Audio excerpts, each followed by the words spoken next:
अस्सलाम वालेकुम नाज़रीन, आप देख रहे हैं ब्रॉक न्यूज़ वर्ल्ड। पाकिस्तान पर भारत ने रात की तारीकी में मुख्तलिफ शहरों में हमले किए और आम शहरियों को निशाना बनाया। मैं आपके सामने रखूंगा कि पाकिस्तानी अफवाज ने जवाबी कार्रवाई में भारत के 5 तैयारे गिराए हैं। ये कहां कहां गिरे हैं और किन किन इलाकों में इनको टारगेट किया गया है, मुकम्मल तफसील आपके सामने रखूंगा।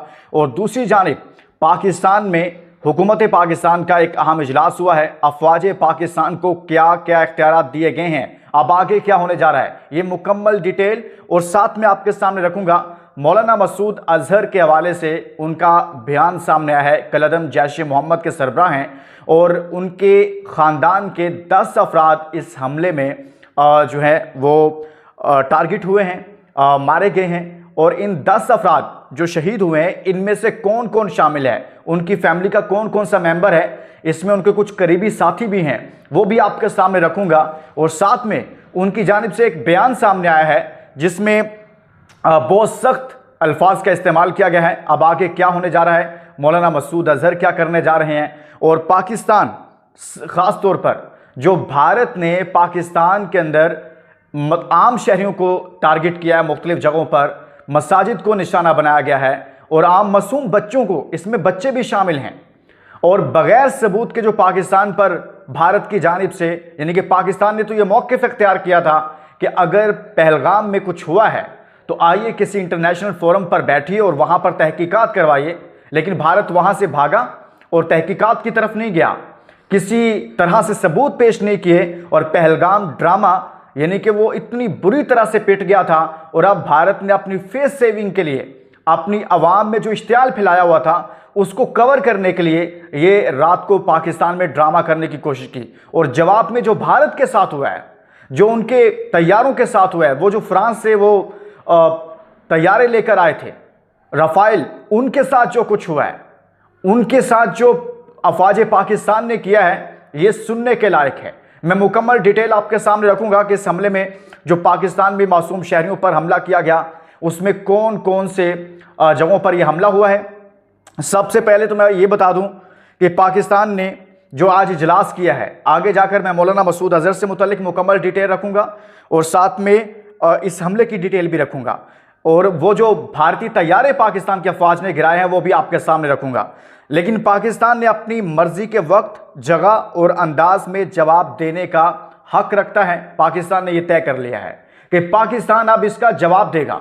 एक जवाब तो फौरी दिया गया कि जो हमला करने के लिए रात को जो उनके तैयारे फ़ज़ा में थे, पाकिस्तान ने उनको टारगेट किया और उनके 5 तैयारों को गिराया। लेकिन अब पाकिस्तान कह रहा है कि यह काफ़ी नहीं है, हम जवाब देंगे। अपनी मर्जी का वक्त, यानी कि हम तयन करेंगे अपना वक्त और जगह का, कहां पर हमला करना है। और मैं आपको यह भी बताऊंगा कि कहां पर अब पाकिस्तान भारत को टारगेट करेगा और इनको लग समझ जाएगी।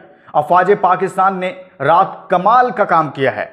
और ये आगे के लिए जो आज इजलास हुआ है, हुकूमत पाकिस्तान ने अफवाज पाकिस्तान को, मुसल्लह अफवाज को इस सिलसिले में तमाम कार्रवाइयां करने का इख्तियार दे दिया है, फ्री हैंड दे दिया है कि आपको इजाज़त नहीं है, अब आपके पास इख्तियार है कि आप जिस तरह का चाहें आप इनको जवाब दे सकते हैं, जिस जगह आप चाहें आप इंतखाब करें, आपको जो लगता है आप कर सकते हैं, फ्री हैंड। अब मैं आपको आगे आकर बताता हूं, ये तो जो आज सिक्योरिटी काउंसिल का इजलास हुआ, नेशनल सिक्योरिटी कमेटी का, ये तो उसमें हुआ सारा कुछ। लेकिन आगे चलिए, जो तैयारे गिराए गए हैं भारत के, इनमें 3 रफाइल तैयारे हैं और 2 उनके दूसरे तैयारे शामिल हैं।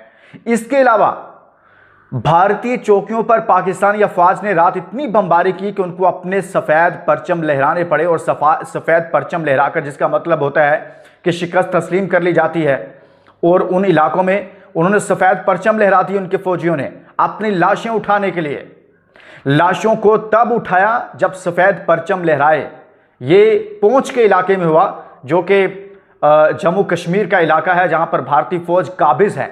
वहां पर पाकिस्तान ने इनको दिन में तारे दिखाए हैं और हमारी इत्तलात के मुताबिक इनके काफ़ी सारे फौजी भी मारे गए हैं, जिनकी ये लाशें उठा रहे थे, कुछ जख्मियों को उठा रहे थे अपने सफ़ेद परचम लहराकर। तो पाकिस्तान ने भी इनका बुरा हाल किया रात को।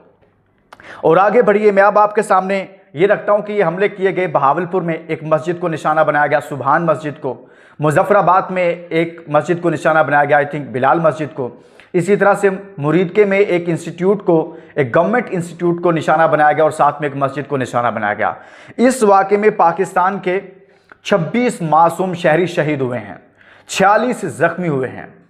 अब जब आम शहरियों को आपने निशाना बना दिया और वो भी पाकिस्तान की सरहद के अंदर, तो फिर आपको जवाब मिलेगा। इसके लिए आप तैयार रहिए। अफवाज पाकिस्तान आपको जवाब देगी और आपको जवाब मिलेगा।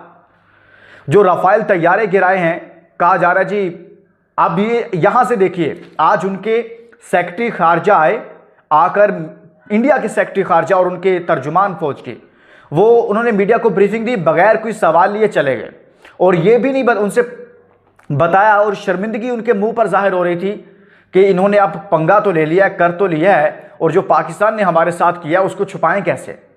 हमारे जो तैयारे तबाह हुए हैं, जो अफवाज पाकिस्तान ने फौरी तौर पर, पाक फ़ज़ाइया ने और अफवाज ने, हमारी मुसल्लह अफवाज ने, पाकिस्तान के बहादुर जवानों ने जो उनका हशर किया है, इसका आप क्या करें।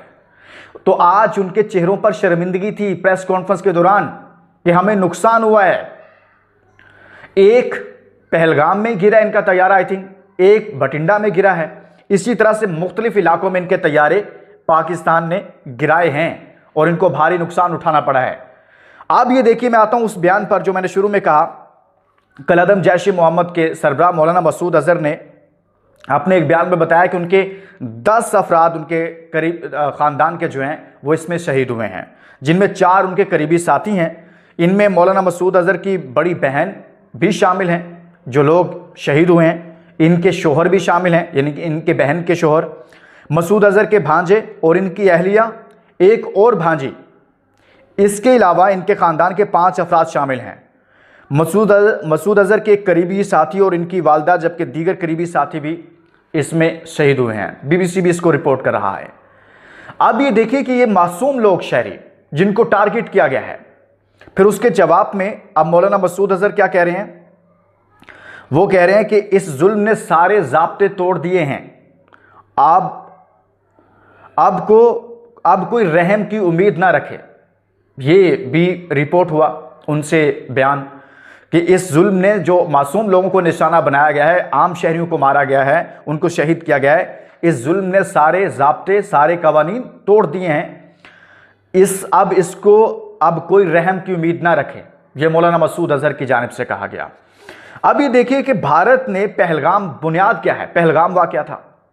पाकिस्तान ने कहा कि तहकीकात कराओ, तफ्तीश कराओ, और वो स्क्रिप्टेड ड्रामा पूरी तरह से पिट गया। उनके अपने लोग कह रहे थे हमारा सिक्योरिटी फेलियर है। ये कैसे हो गया कि 1 घंटा वहां पुलिस नहीं पहुंचती, लेकिन FIR आप 20 मिनट बाद दर्ज कर देते हैं। 30 मिनट उस वाक़े से पुलिस स्टेशन पहुंचने में लगते हैं, लेकिन मुकदमा 10 मिनट बाद दर्ज करवा दिया आपने। ये कैसे हो गया था? क्योंकि सब कुछ पहले से तयशुदा था। फौरी तौर पर वहां उनकी फोर्सेस इसलिए नहीं पहुंची थी क्योंकि ये पहले से तयशुदा था और ये स्क्रिप्टेड ड्रामा किया गया। और नीलम झेलम, पाकिस्तान का जो हाइड्रो प्रोजेक्ट है, उसको भी निशाना बनाया गया। लेकिन अब याद रखिएगा, ये तो आपने कर लिया। अफवाज पाकिस्तान ने स्पेशली इस पर यह किया है कि आबी जारहियत पर जो भारत ने किया है, इसका जवाब मिलेगा और इसके नतायज बहुत संगीन होंगे। और आने वाले वक्त में पाकिस्तान भी उन तमाम प्रोजेक्ट्स को जो पाकिस्तान का पानी बंद करने के लिए बनाए गए हैं, पाकिस्तान भी इनको उड़ाकर रख देगा। पाकिस्तान भी इनको निशाना बनाने की अब पूरा हक रखता है। जब आगाज आपने किया है, जब आपने इब्तदा की है, जब आपने हमारे जो प्रोजेक्ट्स हैं, पानी के जो डैम्स हैं, उनको निशाना बनाने की कोशिश की है और उन पर हमला किया है, तो फिर आप भी अब महफूज नहीं रहेंगे। अब पाकिस्तान के पास हक महफूज है कि पाकिस्तान जवाब देगा। तो दोस्तों, पाकिस्तान की अफवाज ने, पाकिस्तान की कौम ने पूरे अज़्म के साथ रात जवाब दिया है। और आने वाले वक्त में भी जब जब भारत की जानिब से ऐसी कार्रवाई की जाएगी, तो यही हशर नशर इनका होगा। इसके साथ ही दोस्तों, इजाज़त दीजिए, अपना बहुत सारा ख्याल रखिएगा। पाकिस्तान जिंदाबाद। अल्लाह हाफ़िज़।